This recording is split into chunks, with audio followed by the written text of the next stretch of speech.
Hello everyone, welcome back to Joyshree's world. তোমরা সবাই কেমন আছো? আশা করছি তোমরা সকলে খুব ভালো আছো, আর আমিও খুব ভালো আছি। আর আজকে চলে এসেছি আমার একটা ডেলি লাইফের ব্লগ নিয়ে। আজ হলো রবিবার, আর রবিবারের সকাল থেকেই শুরু করছি ব্লগটা। সব বাঙালি বাড়িতেই রবিবার মানে আমি যেটা বুঝি সেটা হলো সারাদিন শুধু রান্নাবান্না আর খাওয়া দাওয়া। তো চলো আজকের ব্লগটা শুরু করি। সারাদিন কি করছি কি না করছি সেটাই তোমাদের সাথে শেয়ার করব। আজকে একটা ছুটির দিন, রবিবার, আর রবিবারে আমার সারাদিনই চলে যায় প্রায় রান্না বান্না খাওয়া দাওয়া এটা করতেই। তো সকাল সকাল আমার সমস্ত যা কাজবাজ থাকে টুকটাক সেই সব সেরে চান দান করে পুজো দেওয়া হয়ে গেছে। এবার করব সকালে রান্না বান্নার তোড়জোড়। আর সকালবেলায় রান্নার জন্য কি করব ভাবছিলাম, তখনই আমাদের বাড়িতে টুকটাক কিছু সবজি লাগানো হয়েছে, সেখানেই চলে গেলাম। এই যে দেখো অনেক রকম সবজি হয়েছে, তারই মধ্যে এই যে ভেন্ডি, বেগুন, কিছু বেগুন টেগুন তুলে নিচ্ছিলাম। তারপর দেখি এগুলো দিয়ে কি করা যায়, এখনো কিছু ভাবিনি। একটু ক্লোজে আগে ভেন্ডিটা দেখাও, ফুলটা দেখাও কি সুন্দর। আমার মার গাছে কত ভেন্ডি জানো। আর এই যে আর কই এই তাই তো ভালোই তো কাটা। তাহলে ওই ওই গাছে আর আছে নাকি?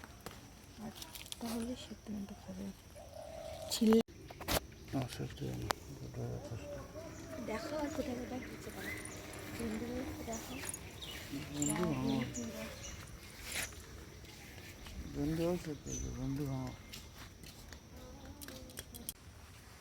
কি সুন্দর।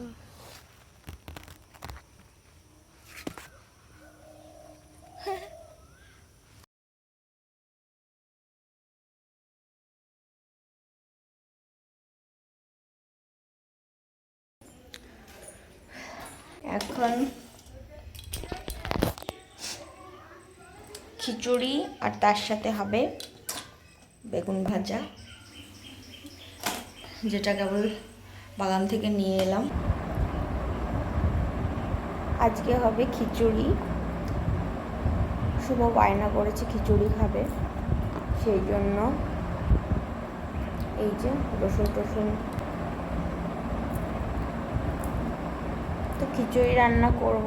খিচুড়িটা দেখাবো তোমাদের কেমন করে কি করে।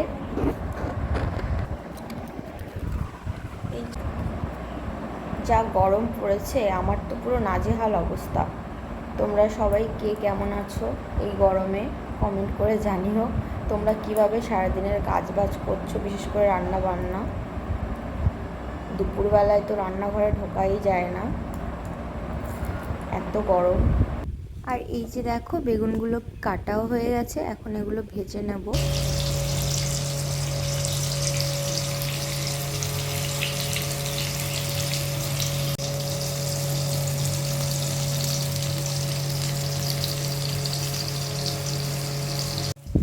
বেগুনগুলো ভাজা হয়ে গেছে, আর এদিকে খিচুড়িটাও বেশ হয়ে এসছে। তো রবিবারের সকালে আজকে আমাদের মেনু হলো এই যে গরম গরম খিচুড়ি, আর তার সাথে নিজেদের গাছের কচি কচি বেগুন ভাজা। আর তার সাথে আমি নিয়ে নিয়েছি এই যে একটুখানি আচার। এই আচারটা দিয়ে খিচুড়ি খেতে জাস্ট অসাধারণ লাগে, আমার তো ভীষণই ভালো লাগে। আর এর সাথে ডিম ভাজা হয়নি, কারণ এরপর আরও অনেক কিছু খাওয়া দাওয়া হবে। তো এই খেয়ে দিয়ে বড়মশাই চলে যাবে বাজারে, বাজার টাজার করতে দুপুরের জন্য। আর দুপুরে কি হয় কি না হয় সেটাও তোমাদের দেখাবো। আর এই বেগুনগুলো না এত ভালো খেতে, এত নরম তুলতুলে একদম, কি বলবো, মাখনের মতন। বাজার থেকে বেগুন আনলে ওগুলো অত ভালো টেস্ট লাগে না, যেগুলো বাড়ির বেগুনের স্বাদই অন্যরকম। যাই হোক, খিচুড়ি টিচুড়ি খাওয়া দাওয়া করে দুপুরের রান্নাবান্নার তোড়জোড় আবারও শুরু করে দিতে হবে। তো রবিবারে এটাই হয় আমাদের বাড়িতে, আমার মনে হয় অনেকের বাড়িতেই সেমই জিনিস হয়। আর খিচুড়িটা কিন্তু দারুণ হয়েছিল খেতে। তোমরা রবিবারের সকালে কি ব্রেকফাস্ট করো বা কি খাওয়া দাওয়া করো? আমাদের কিন্তু ওই লুচি খেতে পারি না, কারণ লুচি খেলে একটু সমস্যা হয়, খুব মাঝে সাঝে হয়, খুব একটা সব সময় হয় না। তো আজকে রবিবারে খিচুড়ি দিয়েই শুরু করলাম, আর তারপর দুপুরবেলায় দেখি কি রান্না বান্না হয়। অবশ্যই মাংস থাকবে, তবে কিসের মাংস সেটা আমি এখনও জানি না, দেখি কি আনে। আর এই যে দেখো খিচুড়ি, আর তার সাথে একটুখানি আচার আর এই বেগুন ভাজা।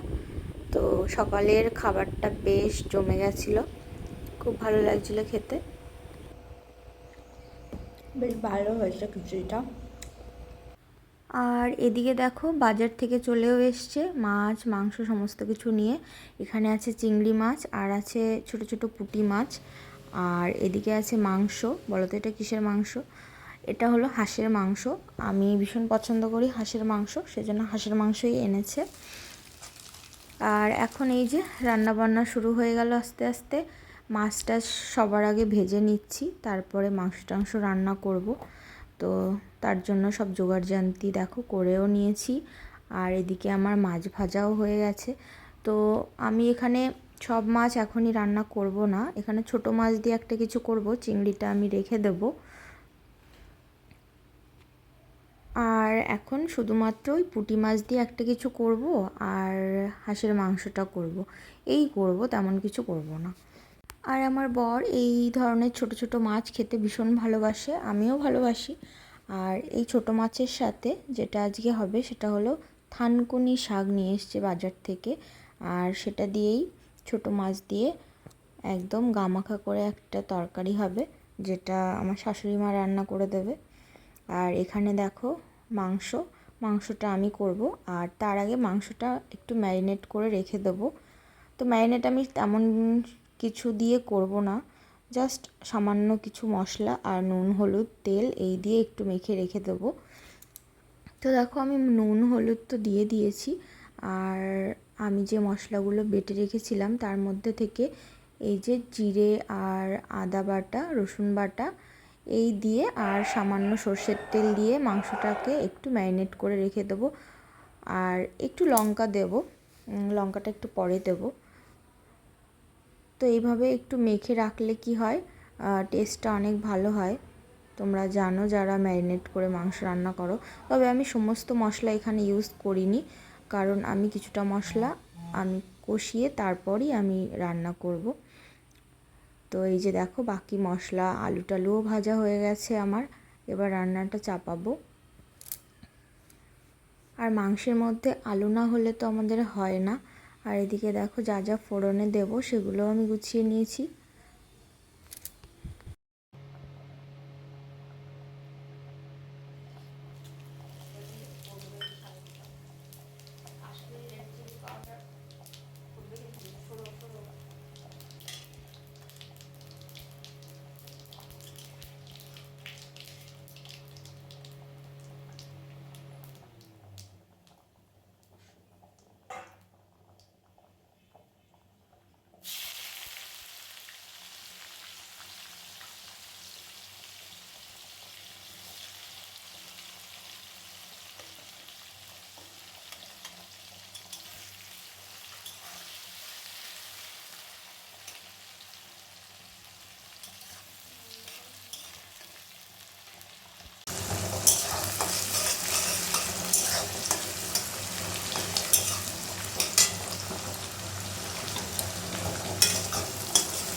তো পেঁয়াজটা বেশ ভাজা ভাজা হয়ে গেছে, আর এরপর আমি দিয়ে দেবো বাকি যে মশলাটা রেখেছিলাম সেটা।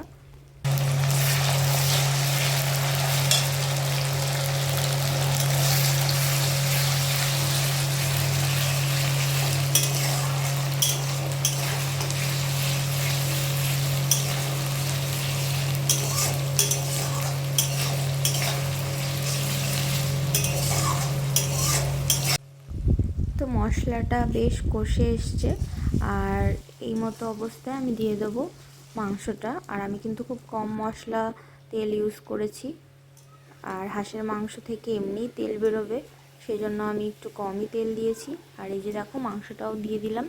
এরপর আস্তে আস্তে কিছুক্ষণ কষাবো, আর ভালো করে কষিয়ে নিয়ে তারপর আমি কুকারে দিয়ে দেবো, যাতে তাড়াতাড়ি হয়ে যায়।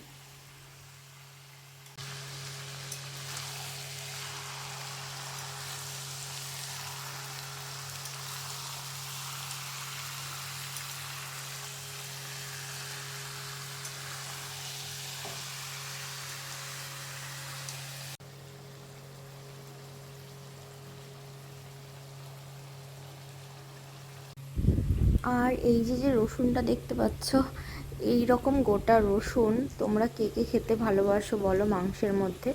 এটা কিন্তু আমার বরের জন্য দিচ্ছি। আমার বর মাংস রান্না করলেই বলবে গোটা রসুন দিতে, সেই জন্য দিচ্ছি। আমিও এখন বেশ ভালোই লাগে খেতে। আগে আমি এটা খেতাম না, তবে এখন দেখছি বেশ ভালোই লাগে। সেই জন্য এই একটা রসুনেই আমাদের দুজনের হয়ে যাবে। কখনো কখনো দুটো দিই, বাট আজকে একটাই দেব। আর মোটামুটি দেখো বেশ হয়েই এসছে কষানোটা, আর একটু হবে। তারপর আমি আলু, গোটা রসুন সমস্ত কিছু দিয়ে একবারে তারপর আমি কুকারে দেব। আর কুকারে দিয়ে খুব বেশি না, ওই একটা দুটো সিটি দিয়ে দিলেই হয়ে যায়। আর আগে যখন আমি আমার বাপের বাড়িতে হাঁসের মাংস রান্না করতাম, তখন মা কাঠের জালে রান্না করতো, তখন কিন্তু কুকারে টুকারে দেওয়া হতো না। আর কি অসাধারণ লাগতো খেতে। বাট এখন ওই আর কি তাড়াহুড়ো করে রান্না করতে গেলে আমি এভাবেই করি, বাট খেতে অনেক সুন্দর হয়। আর এই যে দেখো আমি এখানে ভাজা জিরে আর ধনে যেটা গুঁড়ো করে রাখা হয়েছিল, এরকম গুঁড়ো আমাদের বাড়িতে করা থাকে, তো সেটাই আমি একটু দিয়ে দিলাম। আর তারপর দেখো এই যে গোটা রসুন আর আলু বেশ পরিমাণে সেটা আমি দিয়ে দিয়েছি। আর এটা দেওয়ার পর কিছুক্ষণ আরও কষিয়ে নেব, আর তারপর পরিমাণ মতন জল দিয়ে দেবো, ব্যাস হয়ে যাবে। তো দেখো আমি জলও দিয়ে দিয়েছি। আর এর মতো অবস্থা এখন আমি কুকারে দিয়ে দেবো সিটি, আর তারপর অপেক্ষা করব। আর নামিয়ে নিয়ে আবারও আমি কড়াইতে দিয়ে একটু গরম মশলা দিয়ে নামিয়ে দিই। তো এই হলো ফাইনাল লুক আমার হাঁসের মাংসের। তো কেমন লাগছে জানিও। খেতে কিন্তু অসাধারণ হয়েছিল। নিজের রান্না নিজেই প্রশংসা করছি।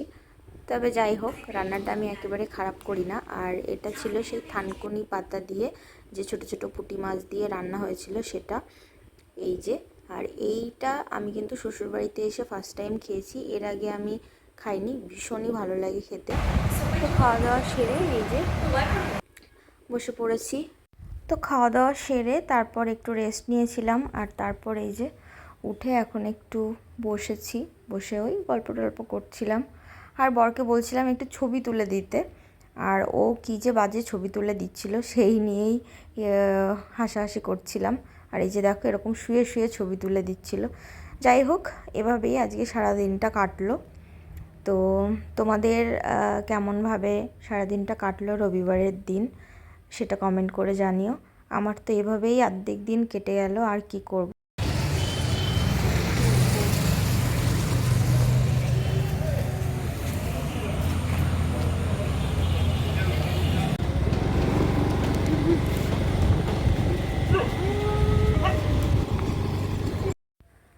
তারপর সন্ধেবেলা চলে গেছিলাম একটু বাজারে, কিছু কাজ ছিল সেগুলো মিটিয়ে আবারও বাড়িতে চলে এসেছি। তারপর আর কি রাতে খাওয়া দাওয়া সেরে তারপর এখন বসে আছি।